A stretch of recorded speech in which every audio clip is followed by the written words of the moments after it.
အားလုံးပဲမင်္ဂလာပါကျွန်တော်တို့ရောပြောလေးများ channel ကနေကြိုဆိုလိုက်ပါတယ်ကျွန်တော်တို့ဒီနေ့ပြောချင်တဲ့အကြောင်းအရာကတော့ထိုင်းရွေးကောက်ပွဲအဆုံးဖြတ်တဲ့တတိယမဲလှမ်းမဲ့အကြောင်းပဲဖြစ်ပါတယ်ဒီလက်ရှိရဲ့နေ့မှာဆိုရင်ထိုင်းနိုင်ငံသားတွေမဲယုံဒီစီတွားကြတော့မှာပါဟုတ်ကဲ့ဒါပေမဲ့လေဒါဟာတာမန်အထွေထွေရွေးကောက်ပွဲတစ်ခုတော့မဟုတ်ဘူးရှင်ဟုတ်ပါတယ်ကျမတို့လေ့လာထားတဲ့တင်းသုံးသက်ချက်တွေမှတ်တမ်းမရတွေအရဆိုရင်ဒီရွေးကောက်ပွဲဟာထိုင်းနိုင်ငံအတွက်လမ်းစုံလမ်းခွာတစ်ခုလိုထင်နေပါတယ်အဆုံးဖြတ်တစ်ခုပါဒီနေ့ကျမတို့အဓိကဖြည့်ကြည့်ချင်တဲ့မိခွန်းကတော့လေ2023ခုနှစ်ကတနိုင်ငံလုံးကိုလုတ်ခတ်သွားစေခဲ့တဲ့လေမော်ရောင်လှိုင်းဟုတ်ကဲ့ Orange Wave အဲ့ဒီပြုပြင်ပြောင်းလဲစိတ်သက်တွေအရှိန်ထည့်သွားပြီလားဒါမှမဟုတ်ထိုင်းနိုင်ငံရေးကပုံစံအတစ်တစ်ခုနဲ့80နေသလားဆိုလာပဲအဲ့ဒီဘေဟောတကယ်ကိုအဓိကကျပါတယ်ခင်ဗျာဒီမိခွန်းကိုဖြေရှာဟိုအကရပါတီတွေသူတို့ရဲ့ဂတိတွေနဲ့အရေးအကြီးဆုံးဖြစ်လာနိုင်တဲ့တတိယမဲလမတ်အကြောင်းကိုအတူတူနဲ့ဆွေးနွေးကြည့်ကြအောင်ဟုတ်ပါတယ်ဘာလို့လဲဆိုတော့ဒီရွေးကောက်ပွဲရဲ့နောက်ခံသမိုင်းကတော်တော်လေးရှုပ်ထွေးနေလို့ပါဟုတ်ကဲ့လွန်ခဲ့တဲ့နှစ်အနည်းငယ်အတွင်းမှာပဲဝန်ကြီးချုပ်တရားရုံးကနေဖယ်ရှားခံရတယ်ပြီးခဲ့တဲ့ရွေးကောက်ပွဲအနိုင်ရပါတီကိုအစိုးရဖွဲ့ခွဲမပေးဘဲတားဆီးခဲ့တယ်အဲ့အဖြစ်ခဲ့တယ်နော်နောက်ဆုံးလွတ်တော်ကပါဖျက်သိမ်းခဲ့ရတယ်အပေါ်ယံကြည့်နေတော့ဒါဟာထိုင်းနိုင်ငံရေးမှာမြင်နေကြမတည်ငြိမ်မှုတန်တရားတစ်ခုလိုပါပဲဟုတ်ကဲ့မြဖြစ်နေကြပုံစံမျိုးလိုပဲဒါပေမဲ့ဒီတစ်ခေါက်မှာတော့အရင်ကားနဲ့မတူတဲ့အ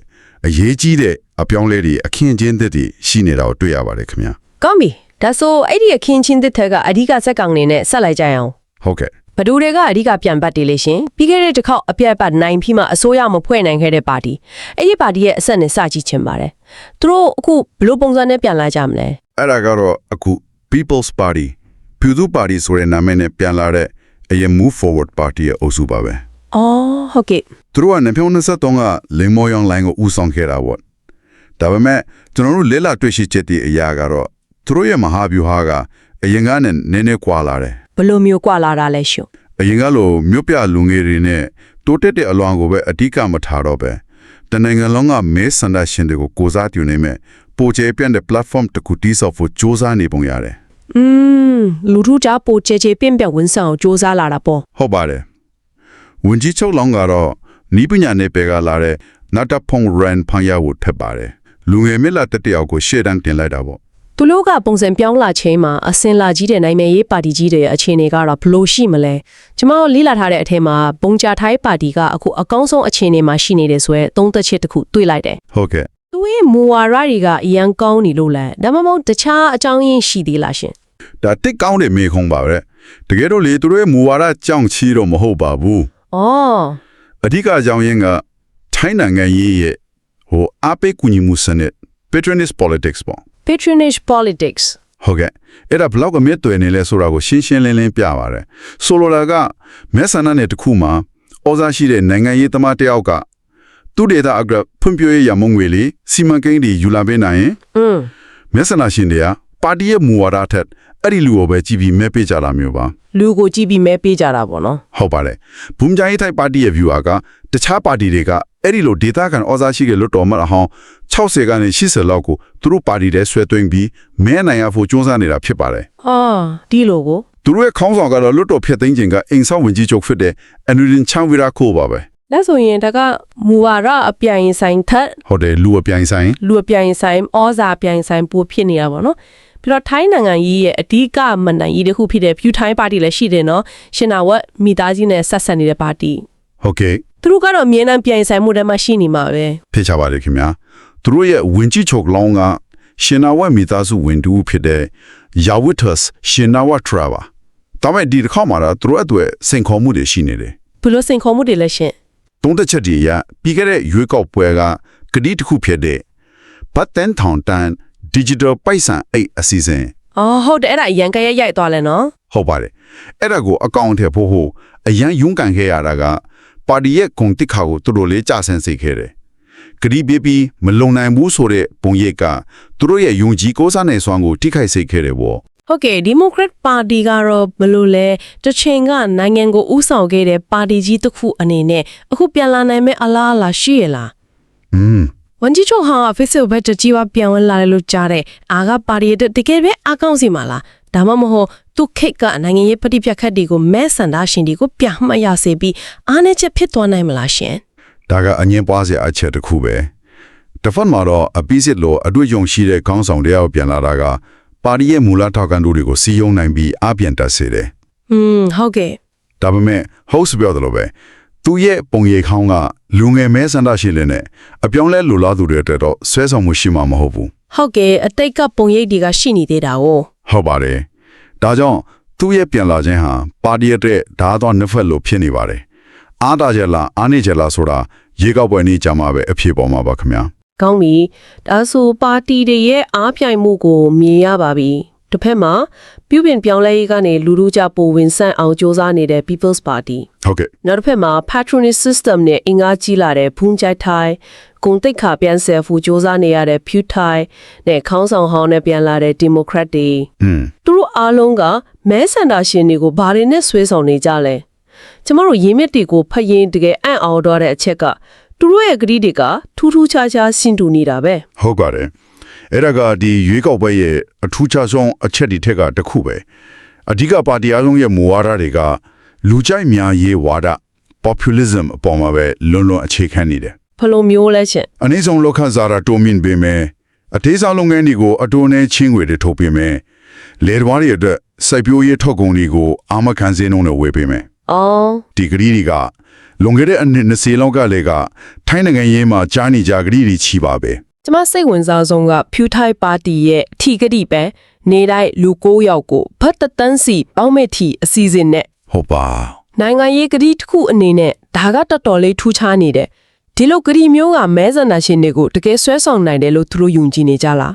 အရင်က digital ပိတ်ဆံအဂရီကိုတော့အကောင့်မထဲမဖော်နိုင်ခဲ့တာလေဒါသူတို့ရဲ့မဟာဗျူဟာကိုပြနေရပါပဲစနစ်ကျတဲ့စီးပွားရေးမူဝါဒတွေထက်လူတွေရဲ့နေ့စဉ်ဘဝနဲ့တိုက်ရိုက်ထိတွေ့နိုင်မဲ့ချက်ချင်းမျိုးလက်ချက်ပေးနိုင်မဲ့ဂတိတွေကိုပူဦးစားပေးလာတာကိုတွေ့ရတယ်တခြားပါတီတွေလည်းဒီလိုပါပဲဘုံကြိုက်ထားရသူတို့ရဲ့အောင်မြင်ခဲ့တဲ့ပူးတွဲပေးရှိမှုကျမရဲ့စီစဉ်ကိုဆက်လုပ်မယ်လို့ဂတိပေးတယ်ဟုတ်ကဲ့အန်အိုဆီယာကောင်းတာကပြုပြင်ပြောင်းလဲရေးကိုအခြေခံတဲ့ People's Party တောင်မှဘတ်ထောင်းတဖန်ပူးတွဲပေးရှိမှုအစီအစဉ်သူတို့တောင်မလားဟုတ်ပါပဲလေယာထွက်ကုန်ပူရန်တာတွေကိုဝယ်ထင်းတင်းဖို့ဘတ်7 billion တန်ရန်ငွေလူစက်များတဲ့ကတိတီပေးထားတာဒီမိုကရက်ပါတီရဲ့ကြွေးကြော်တန်ကတော့ရှင်းရှင်းလေးပဲထိုင်းနိုင်ငံမှာစင်းရဲမွဲတယ်မှုမရှိစေရတယ်ဒီနေရာမှာကျမတို့ရဲ့မီလာမေခေါင်းစီပြန်သွားရအောင်2023ကအခြေခံကြတဲ့ပြုပြင်ပြောင်းလဲကိုတောင်းဆိုခဲ့တဲ့လင်မော်ယန်လိုင်းကြီးဘာဖြစ်သွားတာလဲဟုတ်ကဲ့အခုပါတီအားလုံးကပိုက်ဆံပေးမဲ့ကတိတွေချီးပဲပြောင်းနေကြတာဆိုတော့အဲ့ဒီလှရှားမှုကြီးကအရာမထင်တော့ဘူးလားဒါကဒီရွေးကောက်ပွဲအရှုပ်ထွေးဆုံး Virodavas paradox တခုပါပဲဟုတ်ကဲ့အဲ့ဒီလှရှားမှုကအရေးပါနေတော့ပါပဲဒါပေမဲ့တွဲဝိုက်တာပုံစံနဲ့ပါလေးလာသုံးသက်ချက်တွေအရာအခုချိန်မှာနိုင်ငံရေးတိုက်ပွဲကအရင်ကလိုဒီမိုကရေစီအင်အားစုနဲ့အာဏာသိမ်းမှုရဲ့အကျွမ်းအကြံတွေကြားကပွဲမဟုတ်တော့ဘူးအဲ့ဒီလိုမဟုတ်တော့ဘူးပေါ့ပြီးတော့ပါတီကိုရန်ကသူတို့ရဲ့ပြုပြင်ပြောင်းလဲရေးသဘောထားတွေကိုနည်းနည်းရှော့ချပြီးလက်တွေ့ကျတဲ့အစာဝတ်နေရေးပြည်နာတွေကိုပိုအာရုံစိုက်လာတယ်ဒါပေမဲ့လေမော်အွန်လိုင်းရဲ့တကယ်အမွေကထားပါတီတွေပိုတက်ရောက်သွားတာပါအစင်လာပါတီတွေက Gen Z Message တွေကိုဆွဲဖောင်နိုင်ဖို့သူတို့လည်းလူငယ်နဲ့ပညာတတ်မျက်နှာသက်တွေကိုရှေ့တန်းတင်လာတယ် social media ကိုပိုသုံးလာရတယ်အရင်ကနဲ့မတူတော့ဘူးပေါ့ဟုတ်ပါတယ်အရင်ကသူတို့မပြောခဲ့တဲ့တန်တူညီမြရေးလိုကိစ္စတွေကိုပြောလာရတယ်ဆိုလိုတာကလေမော်အွန်လိုင်းဟာအစိုးရဖွဲ့ခွဲမရခဲ့ပြီမဲ့ထိုင်းနိုင်ငံရဲ့စီးမင်းတွေကိုတော့ပြောင်းလဲပစ်ခဲ့ပါတယ်တဆိုရင်ပါတီတွေကအပေါ်ရန်ကတော့လူငယ်တွေကိုဆွဲဆောင်မှုပုံစံပြောင်းလဲပြီးမဲ့သူတို့ရဲ့အဓိကမူဝါဒကတော့လူကြိုက်များတဲ့ငွေကြေးကတိတွေစီကိုပဲပြန်သွားကြတယ်ပေါ့အဲ့ဒီသဘောပါပဲဒါကြောင့်မဲဆန္ဒရှင်တွေအတွက်မူဝါဒပိုင်းမှာရွေးချယ်အသက်မရှိဘူးလို့တော့ပြောနိုင်မလားဒါမဲ့ဒီရွေးကောက်ပွဲမှာပါတီရွေးတာအပြင်နောက်ထပ်အရေးကြီးတဲ့ရွေးချယ်မှုတစ်ခုရှိနေသေးတယ်ဟုတ်ကဲ့မဲလက်မှတ်က2ဆောင်မဟုတ်ပဲ3ဆောင်ပေးရမယ်ဆိုအဲ့ဒီတတိယဆောင်ကဘာအတွက်လဲရှင်အဲ့ဒီတတိယမဲလက်မှတ်ကဒီရွေးကောက်ပွဲတစ်ခုလုံးရဲ့အဆုံးဖြတ်ဖြစ်သွားနိုင်ပါတယ်ခင်ဗျဟုတ်လားအဲ့ဒါကဖွဲ့စည်းပုံအခြေခံဥပဒေနဲ့ပတ်သက်တဲ့ဖြူဒူစန္ဒခံယူပွဲတက်ပါမဲဆန္ဒရှင်တွေကရိုးရှင်းတဲ့မေးခွန်းတစ်ခုကို yes or no ဖြေရမှာပါဘယ်လိုမေးခွန်းမျိုးလဲဖွဲ့စည်းပုံအခြေခံဥပဒေရဲ့ရွေးဆွဲတင်တယ်လို့တင်တဘောတူပါသလားဆိုတဲ့မေးခွန်းပါမယ်ဒါဟာပါတီတစ်ခုကိုမဲပေးတာထက်တောင်ပိုပြီးတော့ရည်ရှည်အကျိုးတရားမှုရှိနေပါတယ် ကောင်းပြီဒီအကြောင်းကိုသေချာလေးလာကြည့်ရအောင်လက်ရှိဖွဲ့စည်းပုံကဘာလို့ဒီလောက်အငင်းပွားစရာဖြစ်နေရတာလဲဥပဒေအသစ်တစ်ခုရေးဆွဲဖို့အထိဘာလို့လိုအပ်နေရတာလဲရှင် အဓိကအကြောင်းရင်းကတော့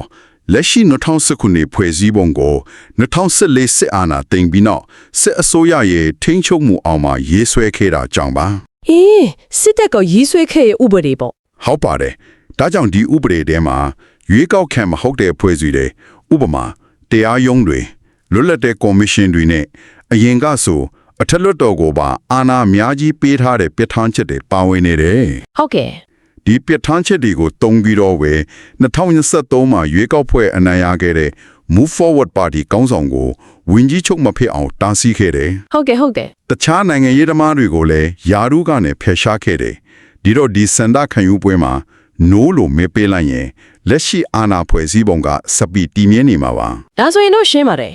yes လို့မဲပေးလိုက်ရင်ဒီပြဿနာတွေအားလုံးဖြေလဲသွားပြီးဒီမိုကရေစီလမ်းကြောင်းပေါ်ပြန်ရောက်သွားမှာပေါ့အဲ့လိုရိုးရှင်းရလား ကာဂျလင်းအဲ့ဒီလောက်မရွှင်ပါဘူးဒီနေရာမှာတတိထားရမယ့်အချက်တွေအများကြီးရှိတယ် အော် yes မဲကအနိုင်ရသွားရင်တောင်ဒါဟာပထမဆုံးခြေလမ်းတစ်ခုကိုလမ်းလိုက်တာပဲရှိပါသေးတယ်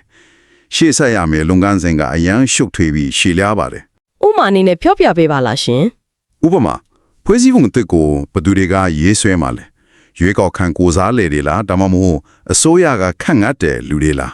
ဟုတ်ကဲ့အဲ့ဒါအရေးကြီးတာပဲ အဲ့ဒီရေးဆွဲရေးကော်မတီကိုဘယ်လိုဖွဲ့စည်းမလဲဆိုတာနဲ့ပတ်သက်ပြီးနိုင်ငံရေးအငင်းပွားမှုတွေအများကြီးဖြစ်လာနိုင်တယ်ပြီးရင်ရေးဆွဲပြီးတဲ့မူကြမ်းကိုနောက်ထပ်ပြည်သူစန္ဒခံယူပွဲတစ်ခေါက်ထပ်လုပ်ရအောင်မယ် ဟောနောက်ထပ်ခေါက် ဟုတ်ပါတယ်အနည်းဆုံးနောက်ထပ်စန္ဒခံယူပွဲနှစ်ကျင်းလောက်လုပ်ရနိုင်သေးတယ်ဒီတော့ပြည်သူတွေကအပြောင်းလဲတဲ့ yes လို့မဲပေးခဲ့ရင်တောင်သူတို့လိုချင်တဲ့အပြောင်းလဲကိုတကယ်ရမလားဘယ်လောက်ကြာမလဲဆိုတော့ဘယ်သူမှအာမမခံနိုင်ပါဘူး ဒါကြောင့်မဲဆန္ဒရှင်တွေဟာတနင်္ဂနွေနေ့မှာမဲယုံကိုတွားတဲ့အခါရှုပ်ထွေးတဲ့ရွေးချယ်မှုတွေနဲ့ရင်ဆိုင်နေရတာပေါ့ ဟုတ်ပါတယ် တစ်ဖက်မှာတော့ဘသူတက်တက်ကိုယ့်အတွက်စီးပွားရေးအရာအချိုးအမြတ်တိမကွာတဲ့အလားတူဂတိတွေပေးနေတဲ့ပါတီတွေ ဟုတ်ကဲ့ နောက်တစ်ဖက်မှာကျတော့နိုင်ငံရဲ့အနာဂတ်ဒီမိုကရေစီလမ်းကြောင်းကိုဆုံးဖြတ်မဲ့ဒါပေမဲ့အောင်မြင်မယ်လို့အာမမခံနိုင်တဲ့ဖွဲ့စည်းပုံအသစ်ရေးဆွဲရေးမေခွန်းတစ်ခုရှိနေတယ် တိတိကျကျပါပဲဒါကိုပိုချေပြတဲ့ယူထောင်ကနေကြည့်ရင်တုံးသက်ချက်တွေကထောက်ပြနေတာကထိုင်းနိုင်ငံဟာအခုချိန်မှာကြီးမားတဲ့ရေရှည်ပြဿနာတွေနဲ့ရင်ဆိုင်နေရတယ်ဆိုတာပါပဲ ဟုတ်ကဲ့ စီးပွားရေးတိုးတက်မှုကဒေတာတွင်းမှာနေကွေးချန့်ရနေတယ်ချမ်းသာစင်းရဲ့ကွာဟမှုကအရန်ကြီးမားတယ်အကတိလိုက်စားမှုကလည်းရှိနေတော့ပဲ အင်းဒါတွေကအမြင့်တွယ်နေတဲ့ပြဿနာတွေပေါ့ ဟုတ်ပါတယ်ဒါတွေကြောင့်လူတွေကနိုင်ငံရေးပေါ်မှာစိတ်ပြတ်အားငယ်နေကြတယ်သူတို့ကတိုးတက်မှုကိုလိုချင်ကြပေမဲ့သူတို့ရဲ့မဲတပြားကနောက်ဆုံးတော့နိုင်ငံရေးသမားတွေရဲ့အပေးယူလုံမှုတွေ ဟုတ်ကဲ့ ညွန်ပေါင်းဆိုရအဖွဲ့စည်းပုံအရှုပ်အထွေးတွေကြားမှာပျောက်သွားပြီး